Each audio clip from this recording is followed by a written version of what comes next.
Good morning friends, எல்லாருக்கும் வணக்கம். இன்றைக்கி வந்து 22/4/2026 ஏப்ரல் மாதம், பராபவ வருடம் சித்திரை மாதம் 9ஆம் நாள் புதன்கிழமை. காலைல 6:30 வரைக்கும் பஞ்சமி, அதற்கு பிறகு சஷ்டி திதி. இன்றைக்கி பூரா சஷ்டி திதி, முருகப்பெருமானுக்குரிய அந்த ஒரு நாள். நீங்கள் வந்து முருகப்பெருமானுக்கு எப்பவும் சொல்கிறது தான் சரவணபவ என்ன மந்திரத்தை சொல்லி சர்க்கோண பழம் போட்டு நீங்கள் கந்த சஷ்டி கவசம் எவ்வளவோ இருக்குது, நான் நிறைய சொல்லியிருக்கேன்.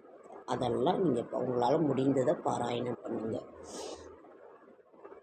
திருவாதிரை நட்சத்திரம் தொடர் நள்ளிரவு, அதற்கு மேல் புனர்பூசம், நாள் முழுவதும் சித்த யோகம். சந்திராஷ்டிரமம் அனுச நட்சத்திரத்தில் சந்திராஷ்டிரமம், சஷ்டி விரதம்.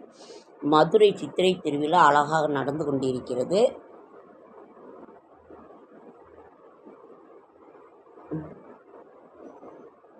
விரண்மீண்ட நாயனார் குரு பூஜை, உலக பூமி தினம்.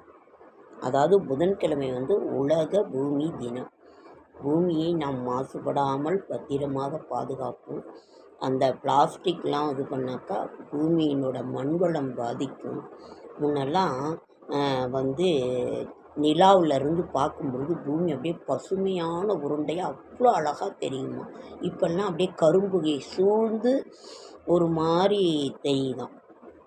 அதனால் நம்ம வந்து பூமியை நாம் மாசுபடுத்தாமல் பத்திரமாக பூமி மாதா, பூமியை நாம் பெண்ணாக நினைக்கின்றோம் நமது இந்து தர்மத்தில்.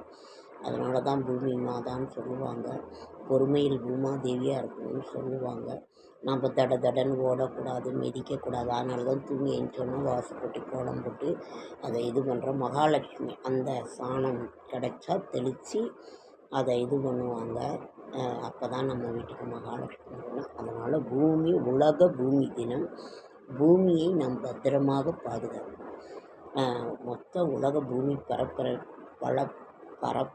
60% நிலம் அதாவது நீரால் சூழப்பட்டு 40% வந்து நிலப்பரப்பாக இருக்கிறது. நாம் பூமியை சுத்தமாக வைத்துக்கொள்வோம். நம்ம அசிங்கப்படுத்தக்கூடாது, குப்பையை போடக்கூடாது. அதை எடுத்து உரிய இதில் இது பண்ணணும். அந்த பிளாஸ்டிக் இது பண்ணுறதுனால மண் வளம் பாதிக்குது. அதனால் நம்ம ரொம்ப பத்திரமாக நம்ம விவசாயத்திற்கு பயன்படுத்தி நாம் வந்து நம்ம பூமியை பாதுகாப்பு செய்வோம். ஒற்றை தலைவலி குணமாக ஒரு சிறந்த வைத்தியம் உச்சந்தலையில் மசாஜ் செய்ய வேண்டும். நம்ம அப்படியே மசாஜ் பண்ணி எண்ணெய் போட்டு 1 மணி நேரம் ஊற வச்சு குளித்தாலே எந்த நோய் நொடியுமே வராது. சபதங்களும் சவால்களும் காற்றில் பறக்கும் வார்த்தைகளாக இருக்கக்கூடாது. நம்பிக்கையே வாழ்க்கையின் உந்து சக்தி. அதாவது இன்றைய நல்ல நேரம் என்கின்ற சுபகோரை காலை 9:30 to 10:30, மாலை 4:30 to 5:30. இன்றைய ராசி பலன்: மேஷம் சிந்தனை, ரிஷபம் வரவு, மிதுனம் தாமதம், கடகம் செலவு, சிம்மம் ஆதரவு, கன்னி முயற்சி, துலாம் வெற்றி, விருச்சிகம் மேன்மை, தனுசு போட்டி, மகரம் வசதி, கும்பம் தெளிவு, மீனம் நேர்மை. நாளைய விசேஷங்கள்: அழகான சித்திரை திருவிழா நடந்து கொண்டிருக்கிறது. நாளைய விசேஷம் என்னன்னு பார்க்கலாமா? வாஸ்து நாள் நாளை காலை மணி 8:54 முதல் 9:30 வரையே வாஸ்து செய்ய நன்று. உலக புத்தக தினம். நாளை வந்து உலக புத்தக தினம். இன்றைக்கி வந்து உலக பூமி தினம், நாளை உலக புத்தக தினம்.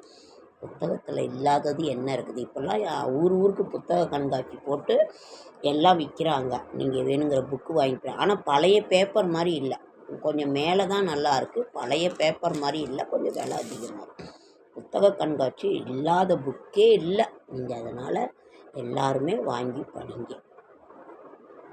சுப முகூர்த்த நாள் வாஸ்து நாள். கச்சியப்பர் முனிவர் குரு பூஜை, சுப முகூர்த்தம், உலக புத்தக தினம். புத்தகங்கிறது ஒரு பெரிய பொக்கிஷம், காலத்தால் அழியாத ஒரு இது. அதை நீங்கள் வாங்கி உங்களுக்கு வேணுங்கிறத வாங்கி பாருங்கள். ஓகேங்க. லைக் பண்ணுங்கள், ஷேர் பண்ணுங்கள், கமெண்ட் பண்ணுங்கள், சப்ஸ்கிரைப் பண்ணுங்கள். என்னால் முடிந்த ஆன்மீக தகவல், நல்ல தகவல் தரேன். என்னோடய ஷார்ட்ஸ் வீடியோ பார்க்குற அனைவருக்கும் நன்றி. நான் பழைய பாட்டுங்களெல்லாம் போட்டுட்ருக்கேன். உங்களுக்கு பிடிச்சிருக்கான்னு கமெண்ட் பண்ணுங்கள். ஒருத்தவங்க வந்து நான் உண்மையிலுமே வயதான ஒரு பெண் தான், பேரம்பேத்திலாம் எடுத்துகிட்டோம், இனிமேல் நமக்கு என்ன. அதனால் பழைய பாட்டெல்லாம் அது கொஞ்சம் ஒரு இதாக இருக்கிற மாதிரி தான் இருக்கும். ஆனாலும் எனக்கே ஒரு மாதிரி தான் இருக்குது. இருந்தாலும் அதை மக்கள் விரும்புகிறாங்க. அதை தான் நான் சொல்கிறேன். அதில் இருக்கிற மியூசிக்கு, லிரிக்ஸு, பாடினவங்க, அது கோடி கோடியாக போட்டு எடுக்கிறாங்க. அப்புறம் ஒரு சிலர் விரும்புகிற மாதிரி தான் அது எடுக்கணும். அதனால தான் அவங்க அந்த இதெல்லாம். ஆனால் ரொம்ப நல்லாயிருக்கும். அதெல்லாம் காலத்தால் அழியாத ஒரு காவியங்கள். அதெல்லாம் எப்படி இருக்குங்கிறத நீங்கள் சொல்லுங்கள் கமெண்ட்டில். ஓகே ஃப்ரெண்ட்ஸ், நன்றி நன்றி நன்றி.